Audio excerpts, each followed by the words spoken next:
നിറച്ച് മേസ്തിരിമാരാണ് പോന്നെ, പുറത്ത് പോകാൻ പറ്റൂല. അവനെ പുറത്ത് പോകണം അച്ഛരാ കൂടെ, അതാണ്. വേണ്ട, അവനെ പുറത്തേക്ക് കൊണ്ടുപോകാത്തതുണ്ട്. പുറത്തേക്ക് മുകളിലൊക്കെ കൊണ്ടുപോയതാണ് കേട്ടാ.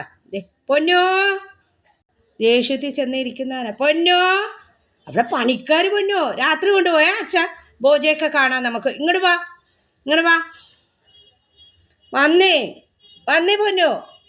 ചൂട് ദേഷ്യത്തിൽ ചെന്ന് ഇരുന്നതാണേ, പറഞ്ഞിട്ട് കാര്യം. കുറച്ച് കഴിയുമ്പോൾ വരും. പോവാൻ വന്ന അച്ഛ കൊണ്ടുപോകും, അച്ഛ കൊണ്ടുപോവേ.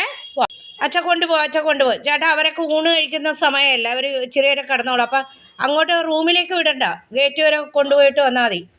അവിടെ ഒരു 7 മേസ്തിരിമാരുണ്ട്, അവരൊക്കെ ഇപ്പോൾ ഊണ് കഴിക്കുന്ന ടൈമായിരിക്കും. പോയിട്ട് വാ ചേട്ടൻ. ഓടിപ്പോയിട്ട് വാ കേട്ടാ. അവിടെ നിന്ന് പോരുതേ, അവർ ഭക്ഷണം കഴിക്കുന്ന റൂമിലൊന്നും പോരുതേ. എന്നാത്ത അവർക്ക് പേടിയാണ്. പോയിട്ട് വാ. ദേഷ്യം കണ്ടോ, കൊണ്ടുപോകാത്തതിൻ്റെ ദേഷ്യത്തിൽ പിണങ്ങി കിടന്ന് കണ്ടോ.